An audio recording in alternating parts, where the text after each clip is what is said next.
안녕하세요. 방송대 졸업생 나물카입니다. 자, 이 영상은 과제물 작성에 도움을 드리기 위해 제작한 영상입니다. 내용을 그대로 복제할 경우 표절 검사에서 발견될 수가 있고 감점이나 0점 처리에 대한 책임은 사용하시는 본인에게 있음을 알려드립니다. 또 이 과제는 제가 재학 중 작성한 과제로서 현재 진행되고 있는 과제 문제와 다를 수 있기 때문에 과제물의 글쓰기 요령에 대해 참고로 활용하면 좋겠습니다. 아, 먼저 수강 이력을 확인해 보도록 하겠습니다. 자, 저는 2016학번으로 경영학과에 입학하고 법학을 복수 전공으로 졸업한 졸업생입니다. 자, 이번 시간은 부동산 법제에 대한 그 과제물 작성에 대해서 어떻게 작성했는지 내용을 소개해 드리려고 합니다. 당시 2019년 1학기 당시에 수강했던 과목들이고요. 이제 경영학과지만 경영학과 수업을 모두 이수했기 때문에 법학과 수업으로만 모든 수업을 신청했습니다. 그래서 민법, 총칙, 헌법의 기초, 형법 총론, 형사소송법, 부동산 법제, 소송과 강제 집행 이렇게 했는데 말 그대로 CD 플레이어죠. 예, 굉장히 이 법학과 수업이 만만치가 않습니다. 정말 이게 객관식 시험, 뭐 과제물이나 뭐 출석 시험은 그렇다 치더라도 이 객관식 시험에서 이게 그동안에 기출 문제가 나왔었는지는 모르겠지만 제가 문제 풀 때 당시에는 그 기출 문제가 많이 그 비중이 높지가 않더라고요. 그래서 그 교재나 그 방송을 통해서 그 학습을 해야만이 문제를 풀 수 있을 정도로 꽤 난이도가 높은 것으로 생각이 듭니다. 뭐 성적을 80점 이상 맞았어야 되는데 뭐 평균은 80점이 안 되기 때문에 이때 장학금은 이제 못 받았어요. 국장도 이제 못 받았기 때문에 근데 어떻게 해서 뭐 장학금을 그 최대한 받을 수 있을 만큼은 네, 받았기 때문에 뭐 결코 뭐 손해는 아니었습니다. 어쨌든 이런 성적인데 뭐 졸업하는 데는 뭐 지장이 없고 뭐 점수가 큰 의미는 없기 때문에 뭐 점수가 무슨 상관이 있는지 모르겠어요. 뭐 막상 그 당시에는 이 점수에 연연하기도 하는데 이렇게 시간이 지나서 졸업을 하고 나니까 뭐 점수에 대한 그 미련이나 뭐 아쉬움 뭐 이런 것들은 전혀 남지 않습니다. 졸업했다는 게 중요한 거겠죠. 자, 그래서 이번 시간 부동산 법제 자, 과제물 점수는 30점입니다. 이건 과제물 점수, 뭐, 법학과 과제치고 상당히 잘 받은 점수라고 생각이 들어요. 물론 뭐 30점 받으신 분들도 많이 계시겠지만 공부 뭐 잘 하시고 열심히 능력이 있으신 분들은 뭐 30점 받으셨겠지만 저는 이제 부족한 뭐 시간, 뭐, 이제 직장 생활 하면서 공부를 했기 때문에 굉장히 만족스러운 점수라고 생각합니다. 하지만 이제 기말도 마찬가지인데 뭐 큰 미련은 없어요. 다만 80점을 못 넘었다는 게 좀 간당간당하죠. 뭐 60점대는 뭐 60점대가 있어서 뭐 노려볼 만한 것도 못 되기도 했지만 괜찮다고 생각합니다. 자, 그러면은 이제 과제물로 들어가서 본격적으로 확인을 해보도록 하겠습니다. 자, 2019학년도 1학기 과제물입니다. 온라인 제출용 양식을 다운로드 하셔가지고 요 학년도를 변경을 하셔야 되겠죠. 부동산 법제하고 이런 개인정보 기재를 하시고 공통형으로 과제명은 이렇게 뭐 거의 그대로 과제명을 안 봤군요. 과제명을 먼저 봐야 되는데 자 과제물 시험 문제 자 법학과 4학년 부동산 법제입니다. 과제 작성 시 지시사항 반드시 목차를 갖추어 논문 형식으로 작성하여야. 근데 이게 참 논문 형식이라는 게 이게 학사를 하는 그 수준에서 논문 형식으로 작성을 하라는 게 난 좀 이해가 안 돼요. 아니 저는 근데 사실 이 법학과나 이제 방송대를 하기 전에 이미 석사 학위를 받았기 때문에 논문 형식이라는 게 뭔지 알고 있어요. 논문을 제가 대학원을 그러니까 석사만 두 개를 다녀가지고 두 개를 가지고 있거든요. 하나는 이제 공학 석사고 하나는 미술학 석사인데 뭐 하나는 연구 논문이고 하나는 이제 디자인 논문인데 그러니까 석사를 해본 사람들이 논문 형식을 이해할 텐데 글쎄요. 이 학사를 처음 이렇게 접하고 1학년 이게 물론 이제 4학년 수업이긴 하지만 뭐 그런 거의 뭐 그런 형식으로 작성을 하라고 하니까 좀 이제 어려운 것 같아요. 이게 좀 맞지 않는 것 같습니다. 어느 정도 형식은 갖추는 거는 중요한데 그렇게 너무 이렇게 타이트하게 그 형식을 맞추라고 요구하는 것은 좀 맞지 않지만 어쨌든 법학과라는 그런 이제 학과의 특성상 그 논리적인 글쓰기를 하기 위해서는 그 논문 형식이 가장 그 표준이라고 봐야 되겠죠. 그래서 이런 것을 요구한다고 봐야 되겠습니다. 자, 그래서 최소한 하나의 대법원 판례를 인용하여야 함. 자, 자신의 견해를 적절한 논거를 통해 설득력 있는 방법으로 제시하여야 함. 자, 표절, 상업자료 및 다른 학생 과제물 이용, 과제물 공동 작성 등은 0점 처리한다고 되어 있습니다. 빨간색으로 폰트 색깔을 설정해놨네요. 어렵습니다. 이게 대법원 판례, 어떤 이제 법학과 복수 전공하는 사람 입장에서는 좀 어렵게 느껴질 수밖에 없습니다. 1학년 때부터 법학에 대해서 좀 체계적인 학습을 했었다면 좀 더 이게 수월했을지 모르겠는데 복수 전공은 좀 어렵다고 봐야 되겠습니다. 자, 참고 문헌 부동산 법제 교재 내용을 기본으로 하되 추가적인 자료는 자율적으로 예, 그 주제에 관련된 교재나 논문, 판례, 평석 등을 참고하라고 되어 있습니다.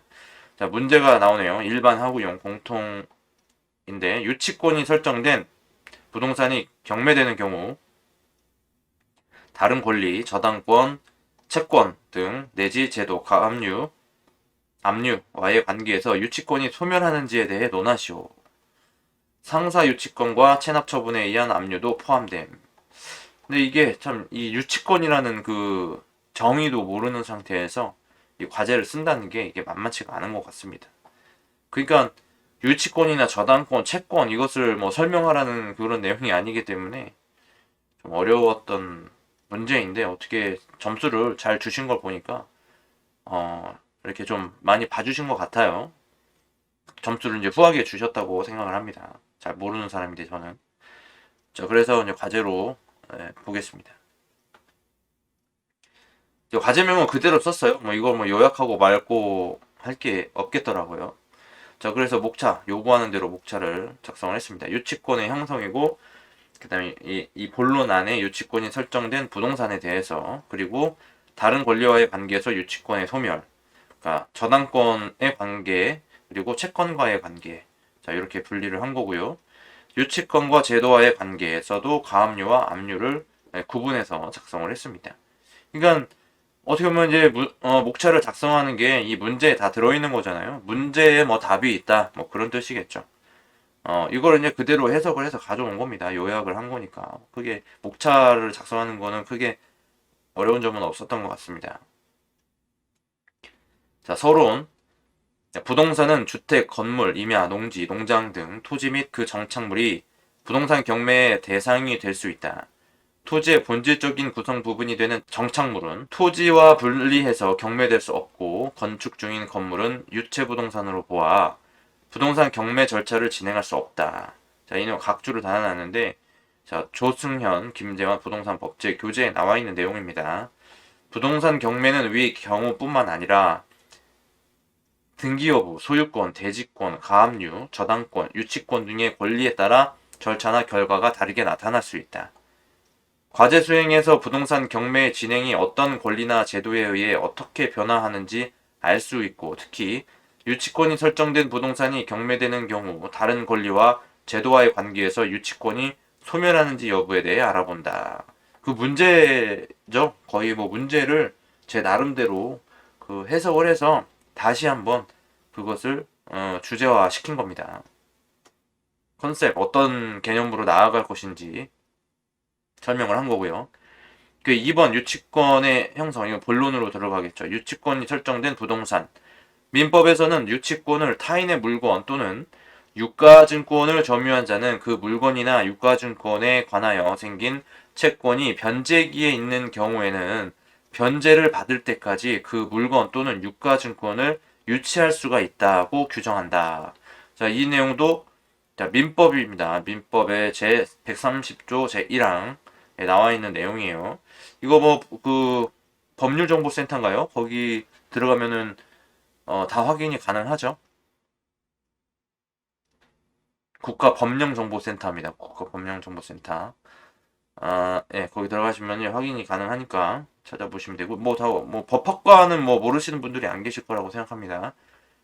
자, 유치권이 설정된 부동산이란 예를 들어 채권, 채무 관계가 있는 당사자 사이에서 채무자가 물품에 대한 지급 거래를 하면서 약속된 대금을 상환을 하지 못하였을 경우에 채권자는 채무자가 소유한 부동산을 통해 보상을 받을 수 있을 것으로 짐작하여 그 부동산을 점유하고 유치권을 주장할 수 있는 상태라고 볼 수 있을 것이다. 이때 채권자의 해당 부동산의 점유로 인하여 채무자가 보유하고 있던 부동산이 다른 채권자의 권리 행사에 영향을 미칠 수 있는데 이것은 그 부동산의 근저당권 등이 설정된 상태라면 근저당권을 설정한 자가 부동산을 담보로 돈을 빌려주었을 것이며 이자 및 원금 회수가 되지 않고 연체될 때 근저당권에 기한 임의경매를 신청할 수 있게 된다. 따라서 유치권이 설정된 부동산을 경매할 경우에는 최소 세 가지 입장이 존재하게 된다. 즉, 유치권은 채권과 물건 사이에 결련 관계가 있고 부동산을 점유하고 있는 상태이다. 그죠? 유치권 한마디로 딱 정의를 한 거고. 자, 그래서 이제 다른 권리와의 관계에서 유치권의 소멸에 대해서 이야기를 하라고 했잖아요. 저당권입니다. 저당권은 채권자 부동산을 점유하지 않고 그 채권의 담보로 제공된 부동산의 교환 가치로부터 일반 채권자가 우선하여 변제받는 약정 담보 물건이다. 이 내용도 교재에 나와 있습니다. 제가 이제 필요한 주장을 하기 위해서 인용을 한 겁니다. 저당권 등의 부동산 담보권은 비점유 담보로서 그 권리자가 목적물을 점유함이 없이 설정되고 유지될 수 있다. 따라서 어떠한 부동산의 저당권과 같은 담보권이 설정된 경우에도 그 설정 후에 제3자가 그 목적물을 점유함으로써 그 위에 유치권을 취득하게 될 수 있다. 자, 대법원 판례. 자, 여기서 뭐 각주도 달아놨고 여기서 다시 한번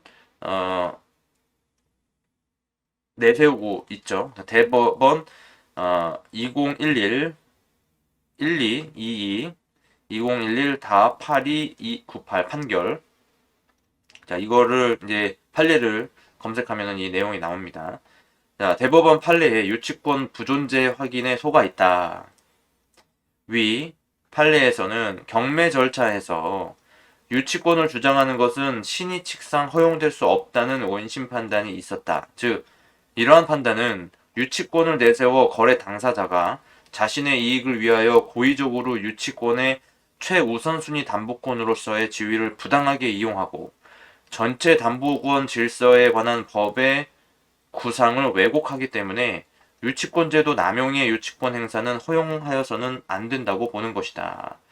따라서 유치권의 선순위와 관계없이 의도적으로 유치권의 성립 요건을 충족하는 내용의 거래를 하여 부동산을 점유하게 됨으로써 유치권이 성립하였다면 저당권자 등은 유치권을 배제하기 위한 소를 청구할 수 있을 뿐만 아니라 그로 인한 판결로서 유치권이 소멸할 수 있다. 자, 이렇게 그 판례를 통해서 이렇게 확인할 수가 있었습니다. 채권 유치권이 설정된 부동산을 경매할 경우에 채권에 의해 유치권이 소멸할 수 있는지 여부는 우선 채권이 부동산을 점유하여 유치할 수 있을 만한 결련 관계가 있는지 여부부터 확인해 보아야 한다. 채권은 채권 행위가 있어야 하는데 매매 계약이라든지 건축 자재 대금 채권 등과 같은 행위를 들 수 있다. 이러한 채권 행위에서 목적물은 부동산이 아니라 매매를 통한 금전이나 물건에 대하여 생긴 채권이라고 할 수 있다.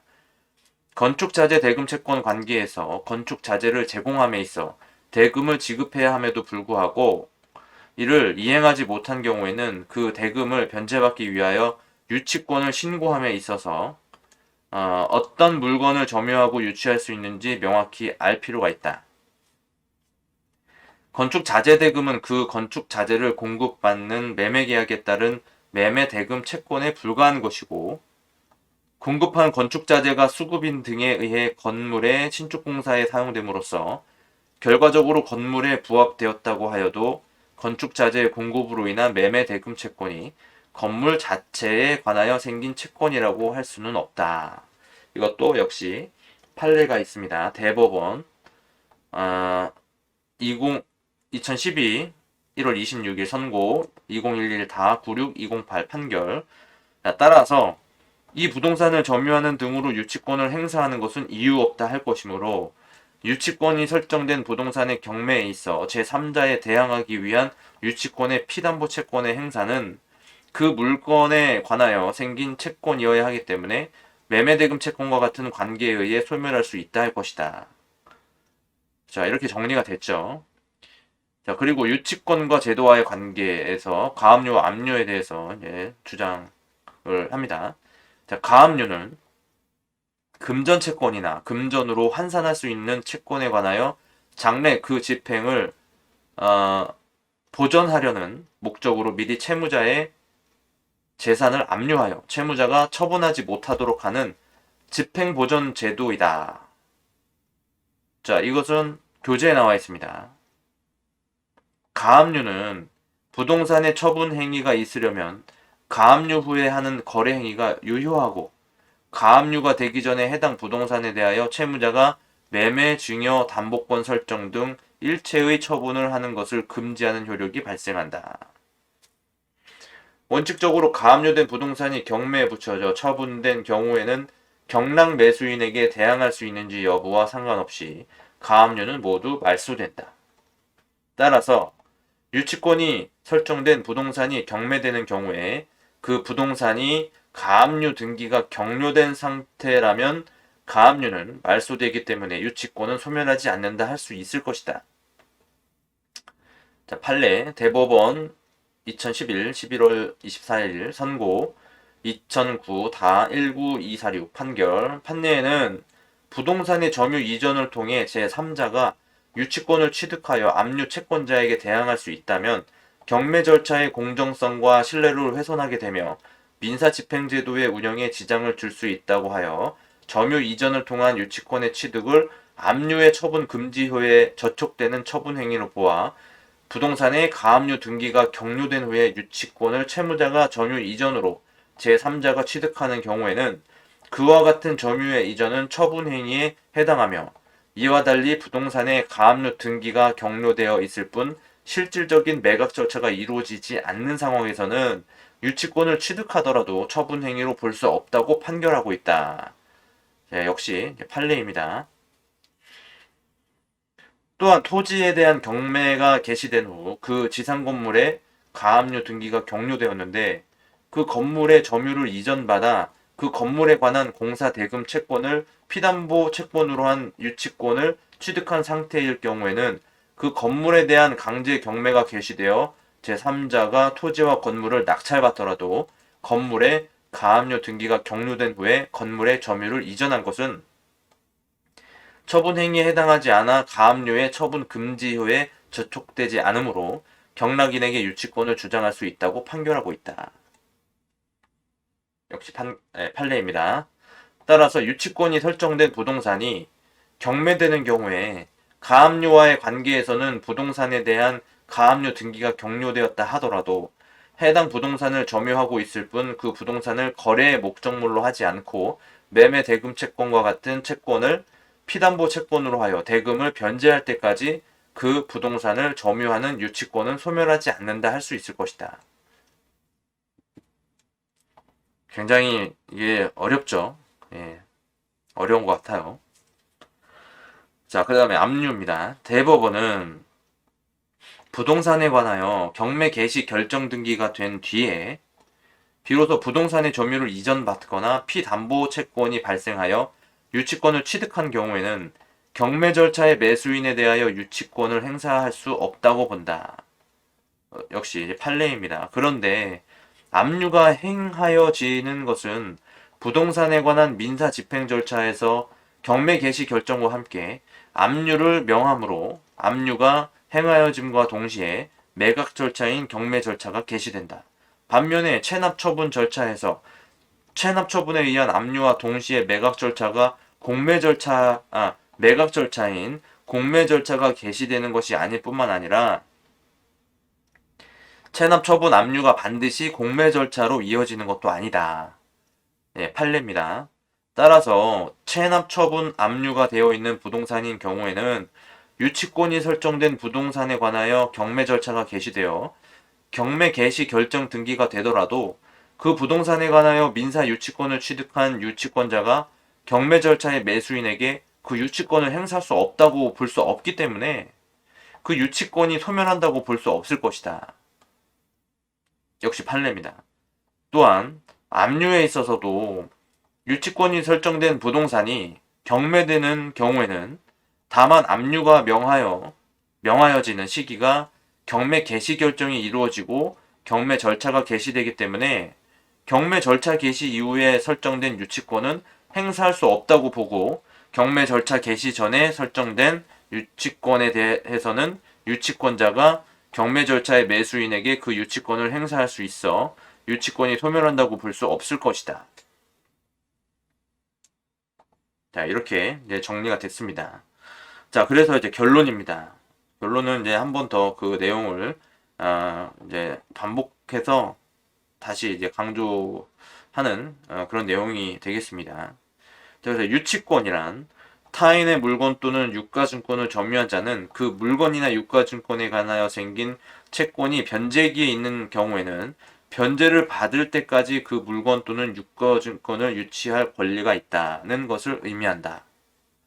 유치권이 설정된 부동산은 그 부동산이 아닌 다른 대상에 대한 채권 관계에 있어서 채무자가 채무를 이행하지 못하였을 경우 채권자가 유치권을 신고함으로써 채무자의 부동산을 점유하는 것이다. 즉 상사 유치권의 적용에 따라 채무자의 소유의 물건에 대하여 성립하는 것이다. 유치권이 설정된 부동산이 경매되는 경우는 유치권을 신고하고 부동산을 점유하는 자가 아닌 해당 채무자가 다른 거래에서 채무 이행을 하지 못하였다면 제3자의 채권자가 행사할 수 있는 권리로서 경매 절차가 진행되는 것이다. 따라서 유치권자는 유치권 신고로 부동산을 점유하고 있고 그 변제기에 변제를 받기 전까지 그 부동산을 점유하는 것으로 제3자인 채권자에 대해 대행할 수 있어야 한다. 일반적인 원칙상 유치권은 부동산의 경매 절차가 개시되기 전에 유치권이 설정되었다면 그 채무자의 부동산에 대한 유치권이 소멸되지 않을 수 있고 부동산의 경매 절차가 개시된 후에 유치권이 설정되었다는 것을 주장하는 것은 그 유치권의 취득을 인정하지 아니할 수 있다. 유치권이 설정된 부동산이 경매되는 경우 저당권은 부동산 담보권이며 비점유 담보로서 저당권을 가진 권리자는 부동산을 점유하지 않고도 저당권을 설정할 수 있기 때문에 제3자가 그 부동산을 점유함으로써 유치권을 취득할 수 있다. 그러나 유치권을 의도적으로 성립시키기 위해 그 성립 요건에 맞는 내용으로 거래를 하여 부동산을 점유할 경우에는 저당권자가 유치권을 배제하기 위한 소를 청구할 수 있으므로 그로 인하여 그 부동산에 대한 유치권이 소멸될 수 있다. 유치권이 설정된 부동산이 경매되는 경우 채권 관계에서는 채권이 부동산을 점유하는 유치권을 설정할 수 있는 결련 관계가 있는지를 확인해야 한다. 즉 채권 행위가 매매 계약이나 건축 자재 대금 채권과 같은 행위일 때는 그 채권 행위의 목적물이 부동산이 아니라 매매를 통한 금전이나 물건에 대하여 생긴 채권이기 때문에 건축 자재가 그 부동산에 부업되었다고 하여도 목적물이 건축 자재에 있고 그 물건에 대한 대금이기 때문에 부동산 자체에 관하여 생긴 채권이라고 볼 수 없다. 따라서 피담보 채권의 행사를 위한 유치권은 그 물건에 관하여 생긴 채권이 아닌 한 매매 대금 채권과 같은 관계에서는 소멸할 수 있다. 유치권이 설정된 부동산이 경매되는 경우 제도인 가압류와의 관계에서는 매각 행위를 기준으로 유치권의 행사 및 소멸 여부를 판단할 수 있다. 먼저 부동산의 가압류 등기가 경료된 상태라면 부동산이 경매되는 경우에는 가압류가 말소된다. 따라서 유치권이 설정된 부동산이 경매되는 경우에도 가압류가 말소되기 때문에 유치권은 소멸하지 않는다고 할 수 있을 것이다. 다만 가압류 등기가 경료된 후에 유치권을 취득할 수 있는지를 알아보아야 하는데 이러한 유치권의 취득을 압류의 처분 금지 후에 저촉되는 행위로 볼 것인지를 확인해야 한다. 그러나 그 부동산의 가치를 하락시킬 만한 실질적인 매각 절차가 이루어지지 않고 단지 점유만 하게 된다면 유치권의 취득을 처분 행위로 볼 수 없어 그 부동산에 대한 유치권은 소멸하지 않는다 할 수 있다. 유치권이 설정된 부동산이 경매되는 경우 압류와의 관계에 있어서는 부동산에 관하여 경매 개시 결정 등기가 된 후 부동산의 점유를 이전받아 유치권을 취득한 경우에는 유치권을 행사할 수 없다. 그래서 체납처분 압류 등에 관하여서 유치권의 취득을 확인해야 한다. 체납처분 압류는 압류와 달리 체납처분과 동시에 부동산의 매각 절차가 진행되지 않을 뿐만 아니라 반드시 공매 절차로 이어지는 것이 아니기 때문에 체납처분에 의한 압류로는 유치권의 취득을 소멸시킨다고 할 수 없다. 따라서 체납처분 압류가 되어 있는 부동산인 경우에는 유치권이 설정된 부동산에 관하여 경매 절차가 개시되어 경매 개시 결정 등기가 되더라도 그 부동산에 관하여 민사 유치권을 취득한 유치권자는 경매 절차의 매수인에게 그 유치권을 행사할 수 있다. 자, 이렇게 이제 결론을 이야기했습니다. 이것은 뭐 제가 쓴 거예요. 제가 이렇게 판례나 교재를 활용해서 제가 그것에 대해서 논리적으로 연구하고 이제 접근해서 이제 결론을 낸 내용인데 사실 뭐 제가 썼는데 이걸 다시 보더라도 좀 어렵습니다. 그 당시에 글을 쓸 때는 좀 어느 정도 이해하면서 글을 썼지만 이게 사람이 좀 이제 기억하다가도 좀 잊어먹기 마련이라서 내용이 좀 어렵고 좀 이해하기 좀 어려운 내용이지만 그 법학과라는 그 특성이 있고 또 부동산 법제가 또 교재도 보시면은 뭐 아시겠지만 굉장히 글씨가 작고 그래서 좀 어려운 그런 내용이라고 볼 수가 있겠죠. 뭐 부동산 중개 뭐 이런 거보다는 좀 상당히 좀 어려워 보입니다. 어쨌든 부동산에 관련한 그런 것들을 좀 민사적으로 뭐 해석하고 따져보는 그런 관계에 있어서 좀 여러 가지 생각해 보아야 할 것들이 많이 있는 것으로 보입니다. 자, 여기까지 하고요. 다른 문의사항 있으시면은 아래 메일로 연락을 주시면은 거기에 맞는 답변을 드리도록 하고요. 뭐 과제 작성이나 도움이 필요하신 분들도 메일로 연락을 주시면은 제가 확인해보고 답장을 드리도록 하겠습니다. 그럼 마치겠습니다. 감사합니다.